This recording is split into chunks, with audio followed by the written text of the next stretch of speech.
Welcome to the Potion Podcast, your raw look at the hospitality industry, brought to you by SHC.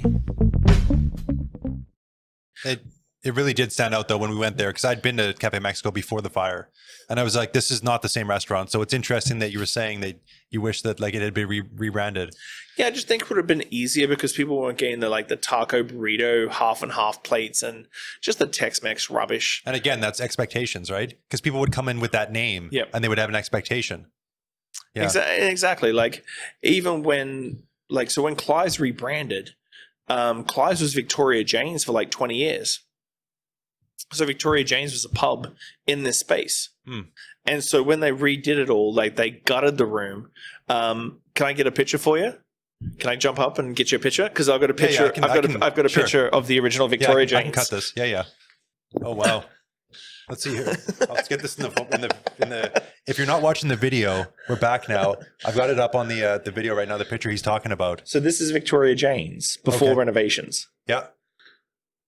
So this is all this back section here. Like it kind of, I could have probably used that. Like it's a very hipster joint. I could have probably worked with that, but they did this big renovation. But then when they renovated, they wanted to get away from this British pub sort of feel, but invited all the old clientele back. And so they all wanted it. So I remember a funny story when I first took the position here. I left Moxie's back on Vancouver and Yates. I was the assistant general manager there. And I came over here, and the wife and I were out one night, and I'm like, you know what? Let's go to Clive's. Check it out. Brought all my friends down, like 6 people right here, and let's check out where I'm going to take over.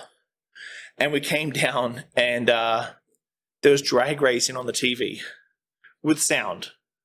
So sound was like right through here with the drag racing going on. And I'm sitting there, and I ordered a cocktail, and it took about 25 minutes to get to me. And I leant over to my wife, and I had a good job at Moxie's. Like it was still Moxie's, but I had a good job there. And I leant over to my wife. I'm like, I've made a fucking horrible mistake. This is not good. And so for the first 6 months, we still played hockey on the TVs with sound, and it was just a place where staff would come and hang out and have nachos and watch the hockey game or the tennis thing. So it was this massive change from Victoria Jane's, which was, as you can see the picture, to this swanky sort of room where they spent a whole bunch of money. And so it was a long and hard process to sort of build that. And Cafe Mexico was very similar too. It was like, okay, so every table on a Friday night, I know I'm going to have to go and explain to them what the menu's like, how it sort of rolls. This is what we do now. This is our margaritas. We don't do them in big witches brews where we just dump in a whole bunch of mixto and sweet and sour mix and just scoop it out on ice and then serve it. We do real cocktails and stuff like that. And so I always try and it's a humbling moment when you think that everything you've done in your career would make it easier, and it never is. It's always still freaking hard. That's always hard.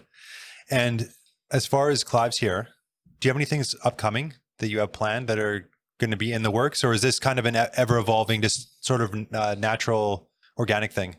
My sort of hard date is like the 1st of October through for a big new menu, because the hard thing right now is because obviously we've got single use menus, which means that I can only have so many cocktails.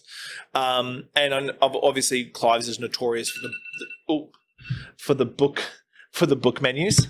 And so I'm trying to eventually get back to that sort of style. The menu will definitely probably secret out, like more aligned with what we had at FDW, the fold out paper sort of style, like a newspaper style menu. But it all depends on how these rules post-COVID sort of go. Yeah. Like single-use menus, I'm not going to be spending a bunch of money on single-use menus where we have to throw them away as soon as we think. So like right now it's a gradual burn until October. That winter autumn menu.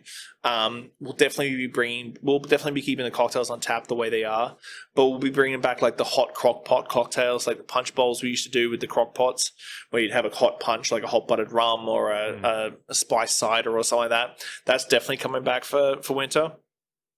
And really just gearing the menu back to being that sort of really classic European style hotel bar, good highballs and classic martinis and stuff like that. So How many items would you say are going to be on the menu then?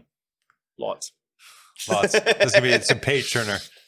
I think it's about like balancing out what is easy to serve and approachable to really geeky and hard. Long-term goal, to be really honest, I'd love to get a martini cart in here, be Victoria's first martini cart by the table. So cart comes up, you order a martini, gets stirred at the table, poured, done, you walk away. So you pick your gin, you pick your vermouth, gets stirred up, served up. That'd be incredible. I mean, just to think of the people that would come in not expecting that, didn't know, Yep. and they see someone over there get it. Yep. What do you think they're going to do? Order it. Exactly. So I'd like to do Victoria's first martini cart is a goal for me for the new year. But again, I think it is a slow of evolution, because I kind of, with everything that I do training wise now, it's a little bit of a boiling frog theory, like just a slow increase over time and just keep building up. A lot of people think that I'm a bull in a china shop, which I can be, but I'm trying to negotiate that bull in a china shop and sort of understand where Clive's has been for the last 7 years, but also understanding where we need to go for the next 5 and sort of building it out from there. And so you have sort of a timeline of where you know where it needs to kind of go, or you have like an idea in mind? Yeah, I have a rough idea. Like I think leaning into Amaros and bitters again is a big thing for us. Absinthe, obviously. Gins are always going to be good here. Building out a whiskey program that's much more substantial is a big one for me, but I need more space. So if we can get renovations for next year, I'd like to see a little freshen up and some movements towards a bigger whiskey program, which means more space to sit whiskey. Yeah. So, and as far as the food goes, is the food going to change very much? Yes, I'm working with the chef upstairs, and sort of leaning into. I've actually downloaded something like 25 like European hotel bar food menus. And I'm going to print them all, and we're just going to cherry pick certain things. I'd like to see sardines. I'd like to see rillette. You're always going to have a clubhouse. That's just the way it is.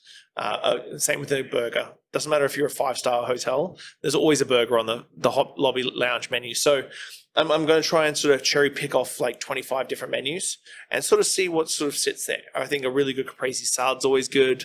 There's a whole bunch of little stuff. I'd be stoked for the burger, because I have a feeling like whatever burger is here, it's going to be like mind blowing. It has to be gangster. Yeah. So yeah, we're going to be working towards sort of like my goal is that we had Clive's my time, we had Clive's Jace's time. What is Clive's for the next 5 years? You know, to have a hotel lobby bar that is over 10 years old now, still very popular, still very successful. How do we make it more successful and more popular for the next 5 years, so that we don't go into that sort of massive dump that most hotel lobby bars go into, where they're just like, it's a hotel lobby bar. Like, how do you pull yourself back out of that? Oh, it's just another hotel lobby bar. It's just another hotel lobby bar in a 4-star hotel sort of deal. So it's sort of re-engineering about where we want to see ourselves in 5 years. It was funny. I saw when the patio opened and you popped the bottle. Oh man, people love my Screwups so bad. And that's the first time it's ever happened where it exploded? First time ever. I've done savoring all over the world, hundreds of bottles. And I know where I went wrong with that one. Yeah. I thought it was funny when I saw it pop up. I love the fact you put it out there and you're just like, this happened. Well, I think, again, it goes back to, like, I think I posted a blooper the week before and that really resonated with people. Yeah. I was doing a quick little cocktail video and I said hot as balls. Oh yeah, and then you said fuck in there. Well, the thing is, I didn't notice the fuck. Yeah. And my wife told me, she's like, yeah, you said hot as balls, but you said fuck. And I'm like, I missed it too watching it actually. It was 1 o'clock in the morning and I'm rewatching. I'm like, oh, I did. Huh. Okay. Yeah. But that really resonated with people too. Like, people just seem to love when I screw up. And I think people like to see that not everything is perfect. Oh, never. Like at the start of this podcast, I screwed up in the very, very beginning of the intro, but I'm just going to leave it in there because I think it's important to actually have that stuff there. I think it's still a bit authentic and genuine. It's like I've done Zoom calls when my dog's blown up upstairs and you can definitely hear it on the audio. I'm just like, you know what? That's just the way it is. Like a fire truck's gone past my house. I live on Lamson Street in Esquimalt. So it's like the main thoroughfare for like ambulances and fire trucks. It happens all the time. Yeah. Even in my basement, you can still hear it. But yeah, I think I think it's that authentic, genuine. Like everybody goes, "Oh, you create such great cocktails." I'm like, "Yeah, but it's the result of like 10 complete screw ups. Like I screwed up 10 times before this one great cocktail came out. Like it's little bits here and there that people think that I just go, oh, I've got a cocktail idea. Sometimes it happens that way, but like done. Oh, there we go. It's on the menu. And I'm like, and it doesn't happen that way When all you the time. when you get an idea, how quickly are you able to arrive at sort of the final destination that you were hoping to achieve? Like once you get an idea. Pretty quick. Like there's little tweaks real quick. I love that about the team at FTW back in the day, because we had our group chat and I'd come up with an idea like in the shower or something like that, and I'd literally message everybody. By the time that we went through all the messages and got to work that day to work, we'd already fleshed out everything, and everybody would have picked up ingredients and like brought in tools, and we just get there and we'd go done. And so like 4 people just like brainstorm the whole thing, distill it down to one idea, and done. One thing I love that Ine was doing before the pandemic was Sunday Fun Days. Yeah. Where they had like a theme on a Sunday. And like the very first one was Godzilla. And then Mike came up with a bunch of cocktails. Mike and Rob and Anton, they had a bunch of cocktails like revolved around Godzilla. Like there was a Mothra. And then whatever the other monsters were. And it was just for that one day. One day. And I love the exclusivity of something like that. Yeah. Are you going to be doing anything here like that? Possibly. The hard thing with pop-ups right now is obviously you can't just bring people in, but I do have a friend who's coming in from Portugal. He runs a little bar in Portugal called Ulysses Bar in Lisbon. I think it's one of my favorite bars in Portugal, if not in the world. Like I think it's in my top 5 favorite bars. It's 20 square feet.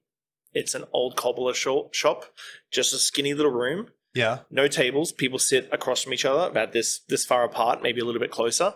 So if you sit at the doorway, the guests pass the drink down to you. Oh. And then you can stand in the laneway as a seat. He's got 400 bottles on the back bar, which is a huge selection of alcohol. How for does that 20 fit in that area? It's 20 square feet this way and 20 square feet that way and 20 feet that way. Oh. So it's like to the ceiling. It's in a 700-year-old building or some crazy. He owns the whole building. So how does he get to the bottles that are way up? Does he have ladder? Okay. So he has 4 floors above him that he like has his apartments, and I go stay with him when he goes. He's got the highest back deck in Lisbon and this crazy amount of cool stuff. But cars still come up the laneway. So you'll be drinking a beer or drinking a cocktail in the laneway, and the laneway is only about my width, like 6'5" wide.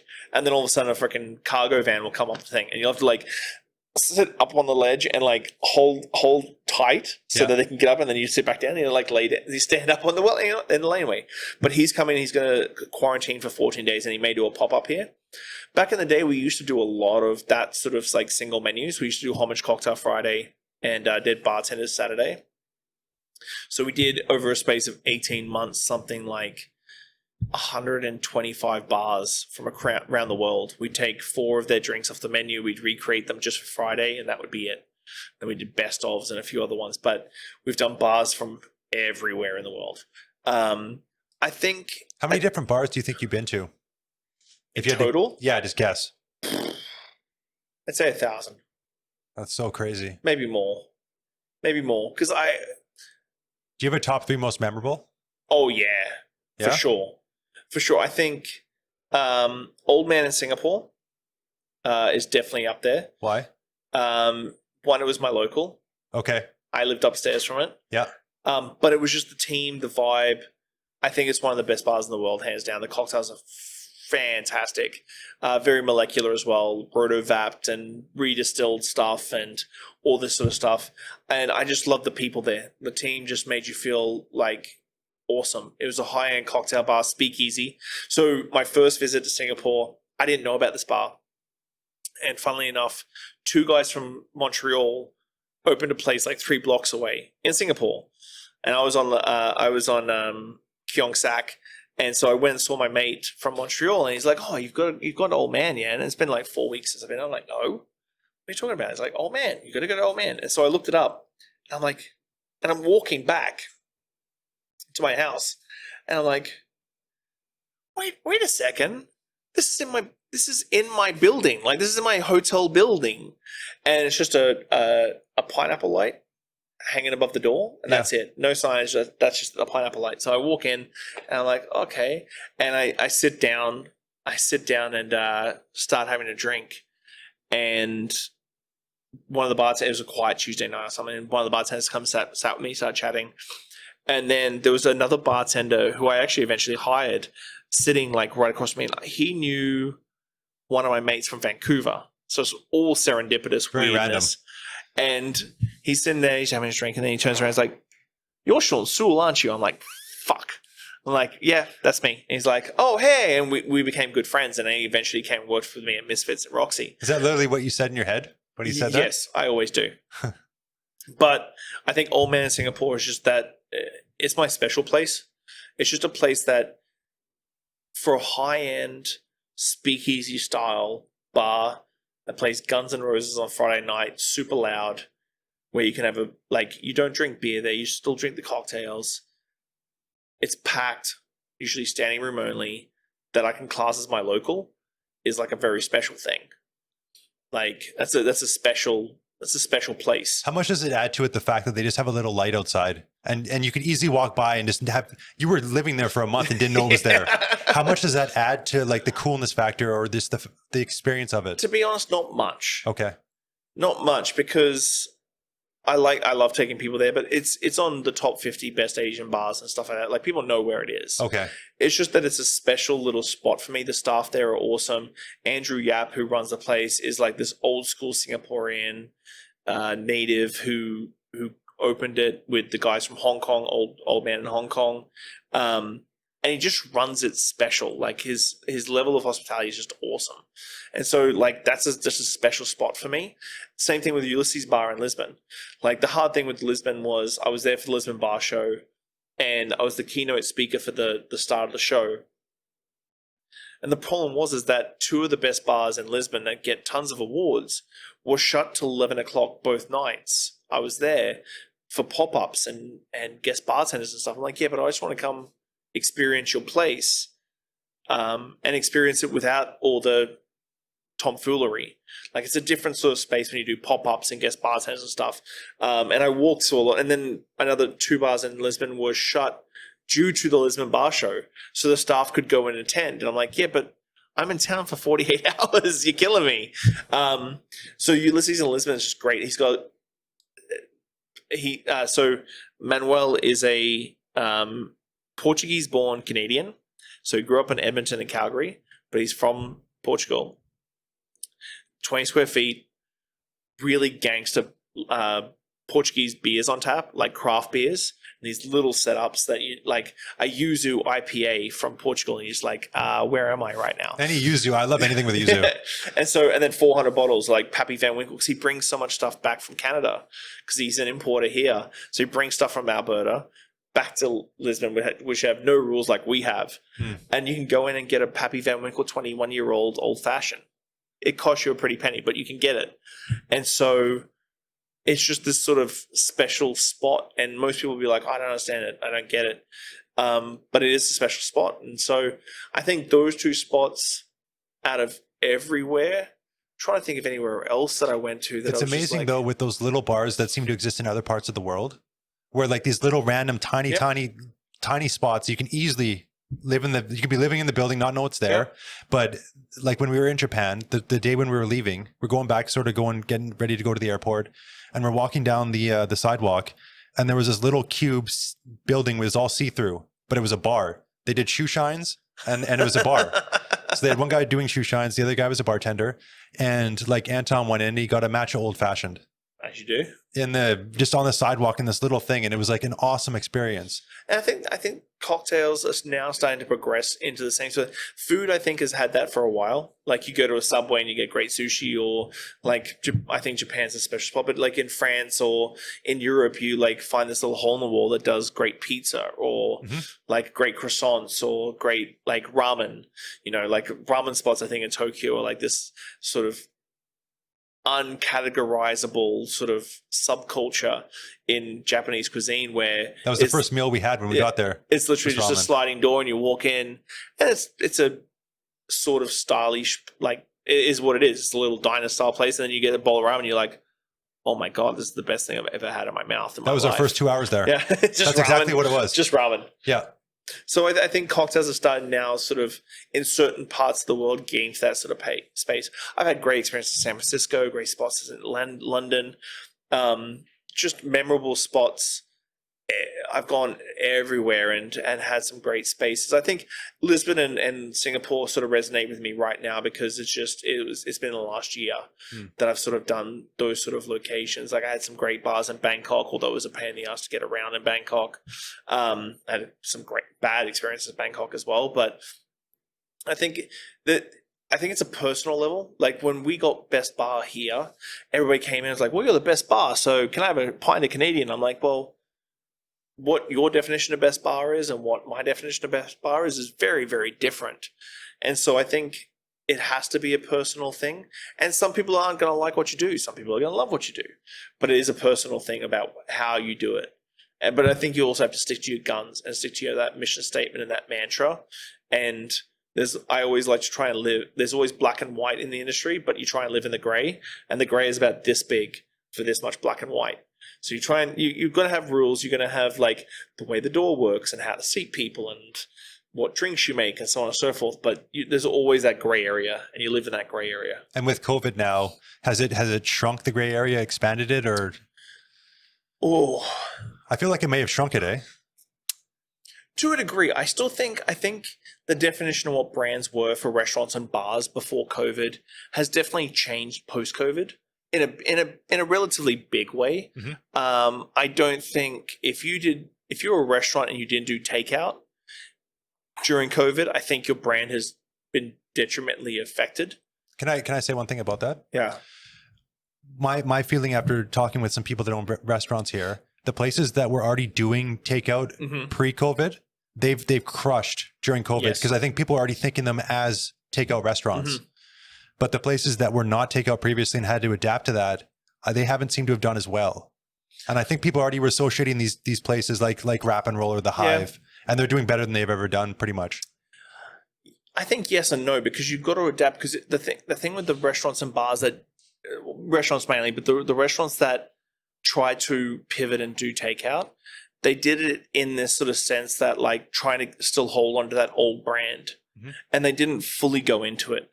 Like for me, I kind of look at it and I talk to Anton about it with sushi. Like sushi's a great one. It's like, why not do a quick video using these sort of cameras of the sushi chef making that one dish and then put a QR code that goes straight through to YouTube on the box when it gets delivered. That'd be sick. And someone can go QR code, watch the YouTube video, flick it up to AirPlay to your big screen, which pretty much everybody has AirPlay on their big screen these days. And literally while you're eating the sushi chef is making the thing. Same thing with cocktail to-go packs. Why not have the bartender make the cocktail? You have a recipe card with a QR code, and you can literally watch Mike Norberry make a freaking... Which I think they did that. I hope they did, because I gave them the freaking gold. That was done. So I think that's the thing is like... The evolution of consumer convenience in the way of online shopping, on the way of online ordering, has now jumped the shark. And I hate to say jump the shark in a positive way, but like I was just talking to my mate about it. It's like in 1980s, video dating was gauche, was like socially like cringed upon. Oh, you're video dating? Gross. In the 2000s, Tinder is like everybody's Tindering, everybody's bumbling, everybody's doing whatever dating app there is out there now. It jumped a point where people were like, this is acceptable. Like for you to hook up on Tinder, it's fine. Online ordering is the same thing. This was going to come.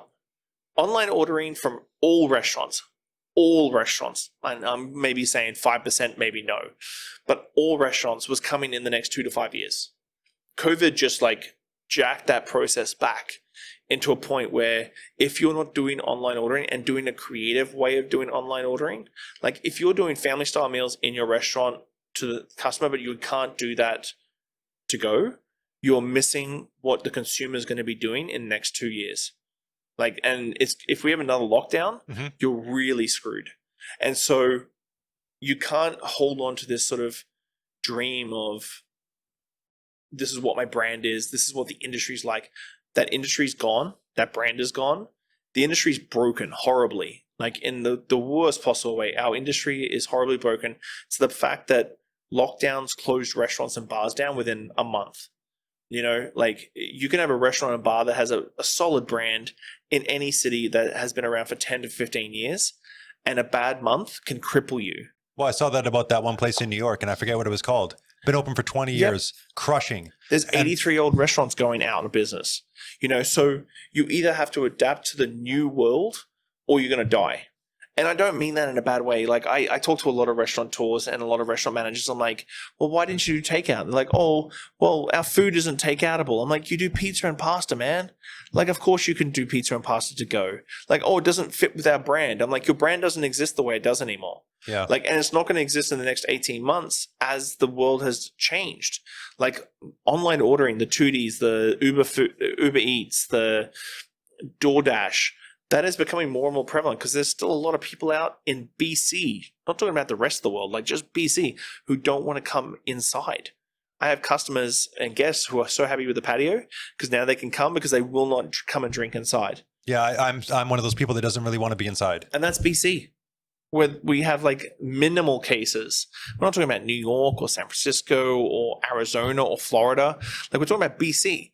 So if you're not adapting to that and figuring out how to do cocktail kits, our cocktail kits at Pagliacci's that Solomon sort of brainstormed and me and him sort of put together, killed it during like the takeout sessions.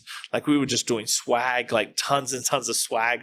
Negroni kit, gin, sweet vermouth, Campari, 2 Campari glasses, some Negroni glasses, like Negroni sunglasses, so like a freaking Aperol Spritz scarf with the Aperol Spritz kits, everything. So if you're not sort of looking at where your consumer's coming from and what they're wanting from your brand, because that's really what I think that what COVID opened us up to is like, what is the consumer asking of your brand? Not what are you willing to give to the consumer? Like, what are they asking for you right now? They want to have your food at home. Like let's use Olo as an example. Brad out on the farm talking about the greens, and we can do this all like you do all your videos on these cameras. These cameras are awesome. Like talking about the greens that go into your salad would absolutely blow up. People would I want love to talk that to Brad. stuff. Like when they were closed down, I guess for renovations or something during COVID, and I saw the paper up, I was worried that it was because I knew they had the farm going and all this stuff, and I'm like, no, but I was so happy when they're reopened, and I do want to talk to Brad. So like I think you've just got to start getting creative about how do you put your message across that's deep down in your soul across the consumer in a completely different playing field. And we're not talking about like a different baseball diamond. We're talking literally a different sport. Like online ordering and eating at home and being away and being comfortable being away from COVID and stuff is a different sport than we're used to. And how do you play in that different league of all of itself? And so like coming up with creative ways, I think video is underutilized. I think social media is super underutilized. Well, again, how many people are putting up even just one piece of content a day for their business? I wish more. I don't understand people. Like I've had so many conversations with people who are just like, oh, I was told 3 pieces a week is good. I'm like, no, 3 pieces a week will just get blown into the algorithm somewhere and will just disappear.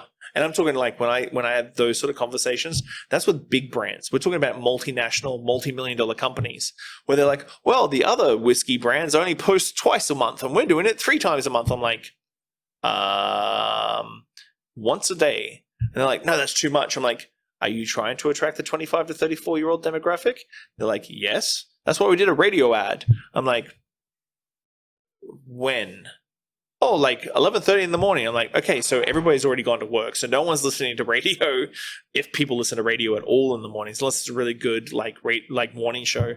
I was like, so you're trying to chase this demo with this sort of strategy. I'm like, that makes no sense whatsoever. You want to chase 25 to 34-year-old males in professional pieces, but you only want to post 3 times a month.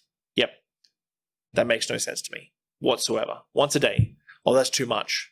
I'm like, you can do easily once a day. It's very easy. You have a huge budget, a huge marketing budget. You can do once a day.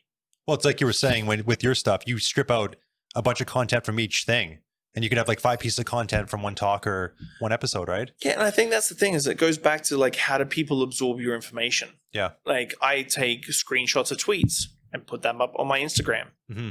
Like, the content's still there. I write a piece of copy that I was doing the last couple of weeks. I've been trying some new sort of stuff on Twitter because they've got the quiz, like the picking of multiple choice quiz. So and then it tells you what the ranking is. Like, so on Clive's, I'm like, okay, so what's your favorite gin based mixed cocktail? And then the quiz will come through and it's 60% aviation, 20% white ladies, so on and so forth. Screenshot that, put it through Canva to square it off, up on Clive's Facebook page. What's your favorite gin cocktail? Comment below. And then bunch of comments. And so I think people underestimate how people digest information in this day and age. And they don't look at what the consumer's doing. Instead of they look at how they see things. Yeah. And so like that quality is subjective sort of mentality. People love videos. People will like see that screenshot of that tweet. We got a ton of engagement on that video, on that post, and it's just a graph of what things. And I'm like, oh, what's your favorite bourbon? Oh, this one, and like it just engages the consumer on a different platform altogether. After doing that already on Twitter, exactly. And people, just think about, you just took a screenshot and put it up, like, and people are happy to give you that information because they're super passionate about it. But it just takes, again, something as simple as a screenshot. 100%. Just put that up. It's a document over create. So like I think people get tied up on like creating, and as soon as you start thinking about how do I create content that's going to resonate with people, you start losing the fact that certain things will resonate with people on a completely different level. There's stuff that I do that I'm like I post and I'm like, I never really care about likes or stuff like that. That's not really my gratification matrix. It can't be. I don't think it can be at all. No, especially nowadays. No, it's useless. Like I talked about, I did an article about influencer marketing the other week, which I still think influencer marketing is still a very viable strategy for marketing. Like Mike, when he was doing his cocktail a day thing on IGTV. Oh, that was amazing. I hooked him up with a few brands that he did cocktails with, and those brands actually got a little bit of a kickback on it.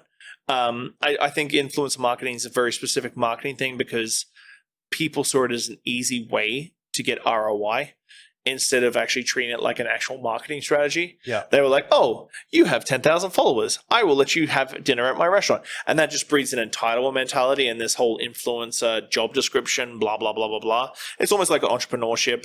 Like I've only in the last like 3 to 4 months actually started calling myself an entrepreneur. It was like this dirty word that I was just like, I can't, I'm a hospitality business person. Yeah. But I think with social media and stuff, people start overthinking it. And so I do social media for a few people and I'm just like, okay, well, listen, look at every day like a bucket. You fill those buckets up with a theme. So it'd be cocktail of the day, spirit of the day, your little advice section. Your advice sections, I've already got 10 videos of advice that you did 2 years ago that I'm going to reuse that. That's 2.5 months worth of content. And they're like, what do you mean? I'm like, well, we only put that out on a Monday. Every Monday, you have 10 pieces. That's 2.5 months. All of a sudden, 10 pieces of content on a certain theme is very, very freaking easy for people. You know, like we've been talking about Ine and Nubo a lot. Sake Sunday. Just do 10 videos talking about sake. It's 2.5 months worth of content. That's really, really easy. So you start documenting and really just thinking about like what people want to see. Like they want to see you get your brand new vegetable delivery. Oh yeah, from the farm. 100%. Like just a nice shot, Chef White's. Like even if it's got a little smudgy on it, like with a big ass like plate of tomatoes and basil and stuff. People lose their mind on that. You know, so like just document everything. If you're prepping fish, you're breaking down a fish, time lapse that sucker. Done. People will love that stuff.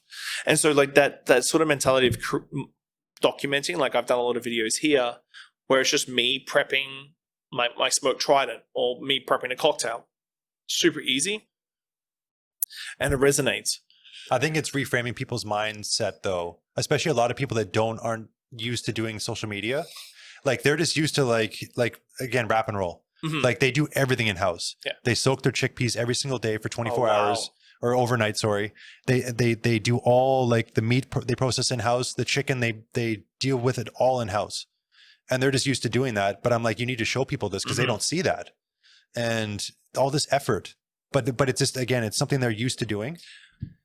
Well, I think it's the change in what people deem social media as, because the thing is that marketers took social media and started making it super polished and this sort of faux message, this sort of non-authentic copy, and this sort of like inspiration for the day, and you're miserable. Like I think Black Mirror, and there's a whole bunch of like parody videos of people on YouTube now that do like Motivation Monday and then just like I'm miserable. But I think that authentic original story, and I try and like get people back to that, and they're like, but why would I post a picture of my distiller like stirring mash? I'm like, because people freaking love that stuff. Like that's what people want to see. Do a boomerang or something. Yes, do a boomerang where you smash a bottle and like just put it everywhere. 100%. I put glass everywhere when I did that. But that's the thing, is like I was like, I want to do a boomerang this day, sort of christening the patio, and then that happened, and like Alana, who took the boomerang, she's like, "Are you gonna use that?" I'm like, "Message it to me, I'll use it." And it became a post. It became a post on my personal Instagram. That was probably better than it going proper, right? 100%. You know what I mean? 100%. Yeah. You know, and then that's just the thing, is like there's going to be some stuff. I do a lot of gift stuff, like take in like 8 to 10 photos of creating a cocktail in 10 photos, and then turn it into a gift video with a bit of music in the background. And so I think people need to get over this sort of, people are done with like seeing this over the top, well lit like food shots on tables, because it looks like an ad. And people just go, flick, flick. Same thing with stories. Like stories are super underutilized, I think, in most brands and restaurants. Like, and because the thing is, some people won't go through your wall. I've had people tell me, the best one I think, I've had people tell me that they don't want to mess up their wall because their wall looks a certain way. Yeah. I'm like, you understand that no one looks at your wall, right? Like no one. Like people see your photos in the algorithm splitting off like 2 days ago, maybe 10 minutes ago. Stories are a really big thing. People go through the stories because that's at the top of the page. Boom, boom, boom, boom. You can go through everybody's stories. I'm like, you're just overthinking stuff. This is so true, by the way, because on my account, organically with these podcasts, I put up a little preview video, and it just happened to be the fact that every third one was the thing. So now it's a whole line in a row of people, and it's like there's a sign, kind of this pressure in my head where I want to maintain that. But like you're saying, no one in general, or a very small minority of people that see your stuff, are going to your actual account and scrolling down.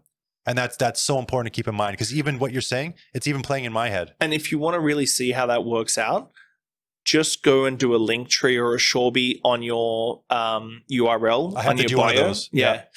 And see how many people click on that actual URL. Really shows you how many people actually go to your page.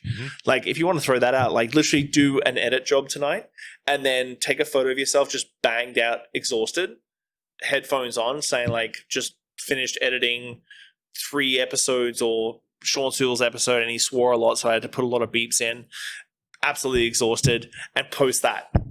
And people were like, oh, it's 11:30 at night and Dallas is just finishing up editing Shawn's episode because he swore too many times. Yeah. Dude, there's such a lot of different mentality. I think that's just broken. And like you've been saying, like people have an idea, I think, how they think it is, but they don't actually look at their behavior. And those two things don't correlate. They're just, there's a big difference. Total side tangent. Yeah, of course.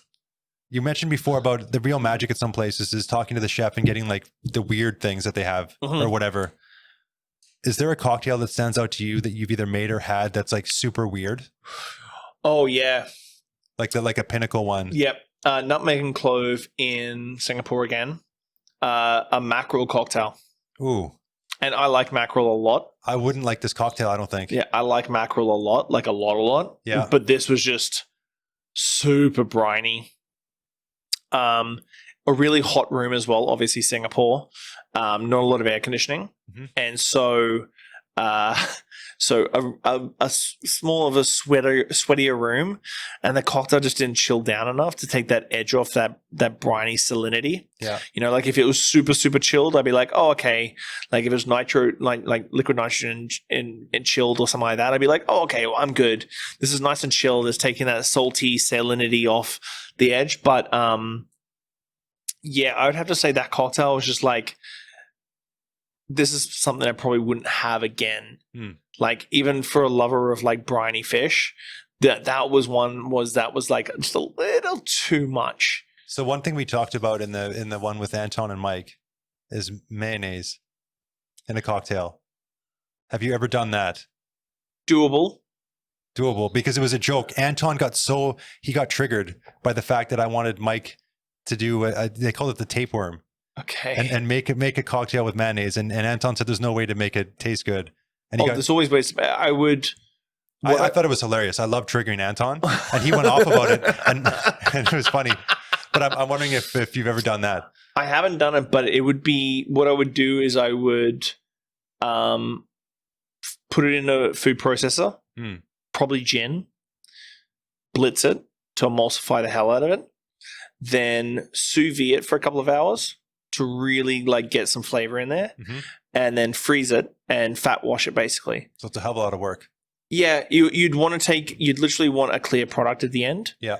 But you would take a lot of the fats and a lot of the flavor out of the mayonnaise and put it in the gin. Okay. So I think anything's possible, and possible just takes a little bit longer. Yeah. That's how I live my life. So I think blitzing it, emulsifying it, sous vide it for like maybe an hour and a half, 2 hours at about 75 degrees, and letting that just like really because the mayonnaise will probably separate with the alcohol breaking down the proteins in the mayonnaise, the egg proteins.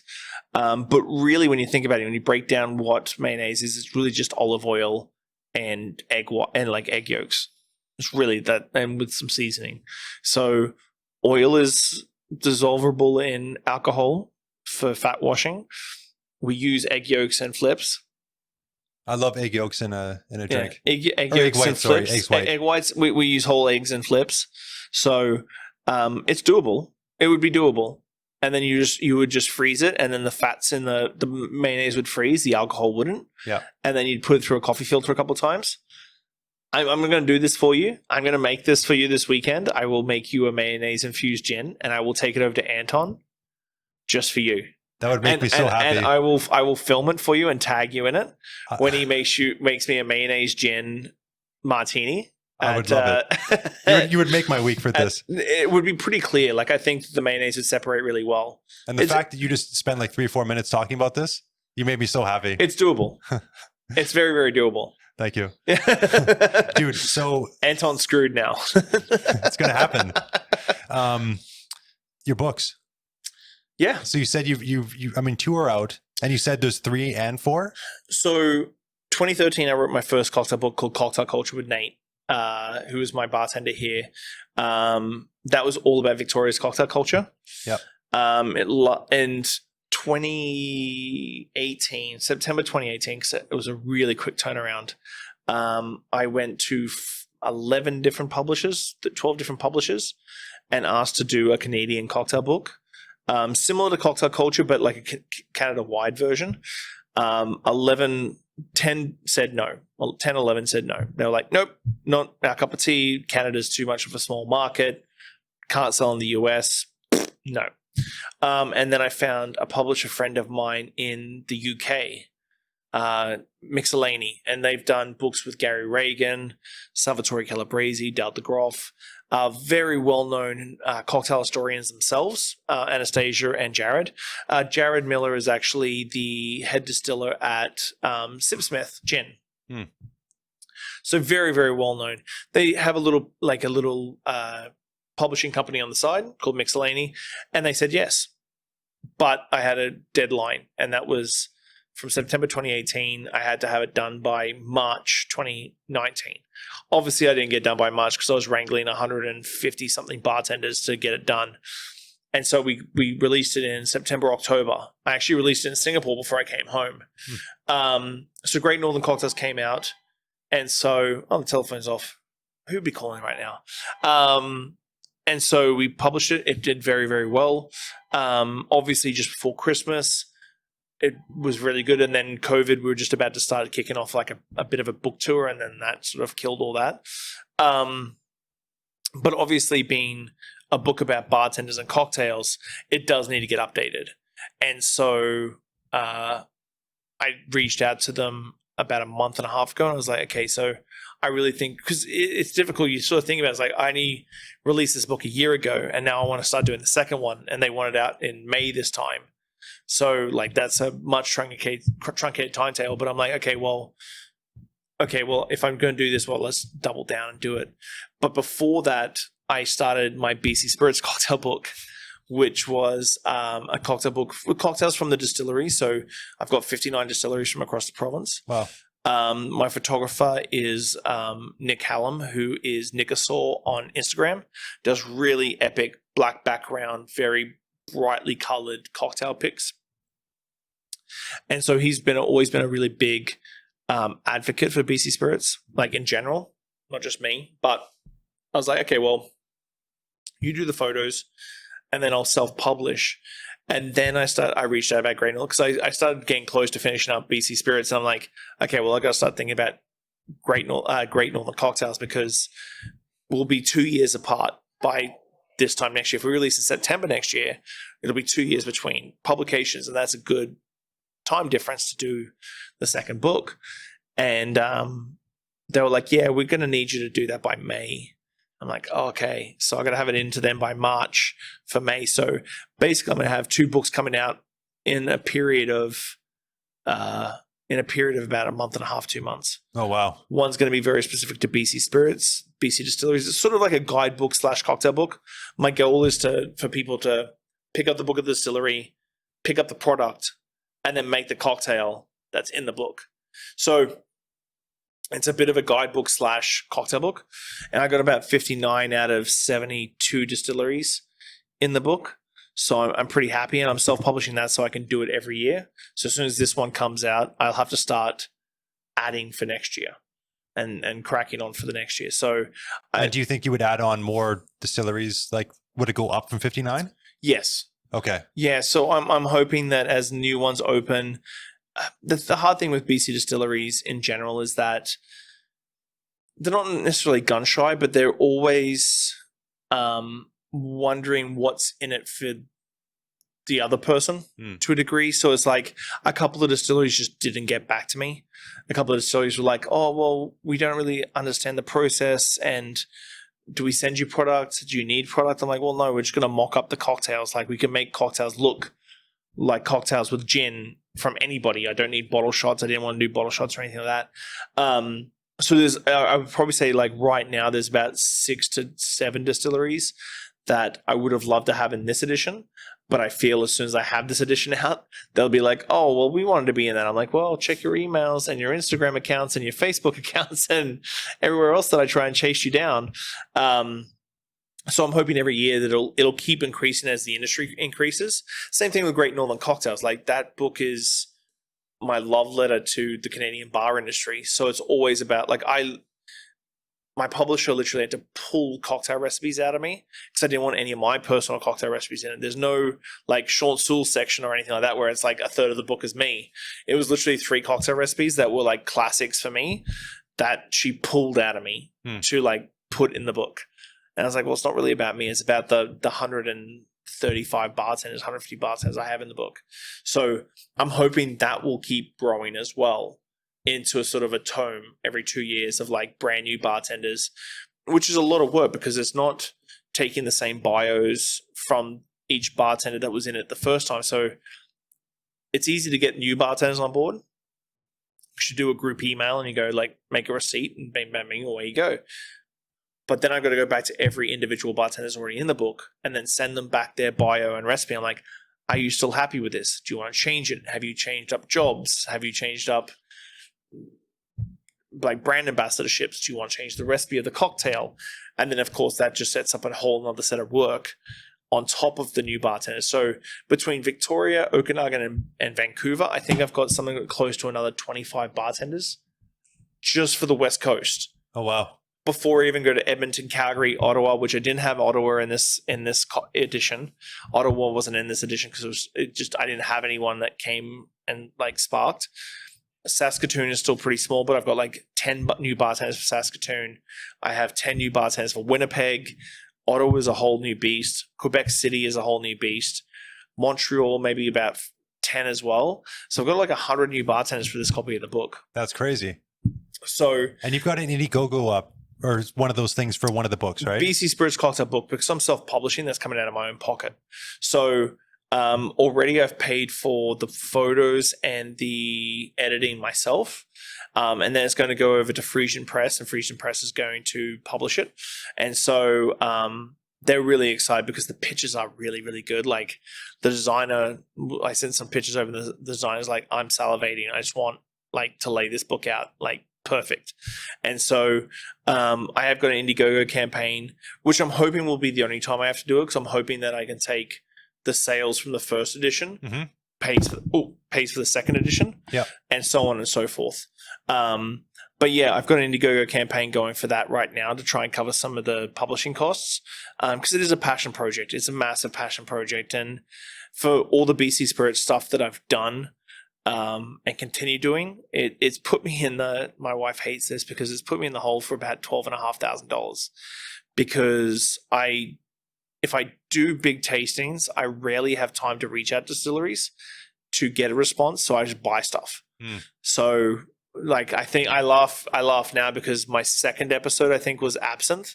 You know what you shouldn't do when you do a BC Spirits podcast is do absinthe as the second thing, because most absinthe is around about $50 to $60 a bottle. Yeah. And then you got to do 7 of them. So your second episode should never be absinthe. That's on the second episode. That's not like you're 30 in and we're going. No. This is number 2. And number 2, we did absinthe, and I did with Soul. We brought the absinthe fountain from upstairs at Pagliacci's, sat upstairs in the main office, and like tasted a whole bunch of absinthe from BC. The other thing is, like, I don't really need 15 coffee liqueurs in my house right now. Like, while I love a good Black Russian, at the end of the day, I'm not going to drink them on a regular basis. So when I did the coffee liqueur episode, I ended up having like 12 coffee liqueurs. Same thing with limoncello. Like, I don't need 7 bottles of limoncello in my house, but I do now have 7 bottles of limoncello in my house. You know, like the highlights of those sort of tastings is the whiskey and the gin, because I can use that in cocktails and make a gimlet or just drink whiskey neat. What the hell is a gimlet? Oh, gin and lime cordial. Okay. It's legit. It's good? Oh yeah. Okay. I'm a lazy bartender. But you've just got an insane collection of stuff at your house now. My wife counted it off because I did a big fever tree project at the start of this year, which I did craft distilleries from across Canada and paired them with tonic, ginger beer, ginger ale, and ginger beer and ginger ale. And they got like orange ginger ale and a smoked ginger ale and a whole bunch of different things. But I had all these rums and whiskeys and gins and everything from across the country. I think in February and March, my lovely wife did a count, and I had 380 bottles in my collection. I think I'm probably kicking well over 400 now. Some stuff moves real quick, like gins and whiskeys and stuff. Do you have it like nicely displayed, or is it just kind of like shoved wherever there's space? It's getting to the stage where it's shoved everywhere. My kitchen, because I'm very lucky that in my house in Esquimalt, I have a suite downstairs, and we don't rent it out. So it's my office. Oh, amazing. So I have two rooms that are my offices. Plus, if you look at my videos, I always have a massive bank of bottles behind me and antique shakers and stuff. But my whole kitchen is full of spirits from the East Coast. So rums from Nova Scotia, random gins from Quebec, like just crazy stuff that I'm just never going to get through all this. This is insane. And so, yeah, I'm kicking about over 400 products in my house right now. That's hilarious. At one stage, I had a fridge full of Fever Tree tonics and everything, but that's slowly been chipped away. You do yourself a gin and tonic at the end of the night and sit up on the couch and relax with the girls. And you mentioned you have vintage shakers. Yeah. How have shakers changed over the years? Have they? Yeah, to a degree. Like, and what do the different shapes do when you're using them? Oh, don't believe in all the hype when it comes to the scientific bullshit of that. No, I'm just asking. Like, it doesn't do much? No, because the thing is that you got your classics are cobbler, your Parisian, and your Boston. Your Boston's what you see behind us with just the small tin, large tin. Mm-hmm. It's usually small glass, large tin, and you shake it. And with the shaking motion, is it kind of like a signature of the bartender, the way they do yes. it? That's what it is, right? Yes. Because like in Japan, I notice a lot of people are way out in front. Yep. And then here, a lot of people do it to the side. Yeah. So it comes down to the sign. Okay, so the science of the Japanese shake is hilarious because I can't remember who developed it, but I remember sitting on a seminar and he's like, so I remember sitting in a seminar and no, I'm not scientific in any way, shape, or form. He's like, now imagine when you're shaking a cocktail Japanese style that the water molecules are cubes. I'm like, okay, I'm no scientist, but water molecules are never cubes. They're always circle. Like that's what molecules are. They're a sphere. And he's like, yes. But imagine if they're cubes. I'm like, but they're not. So your whole theory of Japanese shaking of the sort of like, yeah, that's what it was. It doesn't make sense. Your whole aim, like everybody's got their own shake. Like I do, if it's egg whites, I do the big lumberjack. I got massive long arms, so I do the lumberjack, like chunk to try and get that so emulsification. Out the front as far as you can. As far as I can. When it's egg whites, just trying to get that foam, get that emulsification, just massive like lumberjack trying to chaw down a tree. If it's a simple like sidecar or something, sans egg whites, I'll do the up and down, the up and down, the up and down. But the real thing is that you should shake it till your arms hurt. You should shake it till your arms hurt, till the tin is cold. Just to shake it as cold and and the perfect dilution. Like people say, are you listening to the shake? I'm like, no, I just bang it out. And then I feel like when the ice is starting to break down, it's getting chipped away, the weight in your hand changes, and then you crack it and away you go. So, but like every bartender's got their shake. Like you got the you got the 1, 2, 3, the 1, 2, 3. But really at the end of the day, the end game is like, just make it cold, just make it well diluted, and away you go. Like there is no real science behind it. If you've got really wet, crappy hotel ice, which we're lucky we don't have here, don't shake it as hard.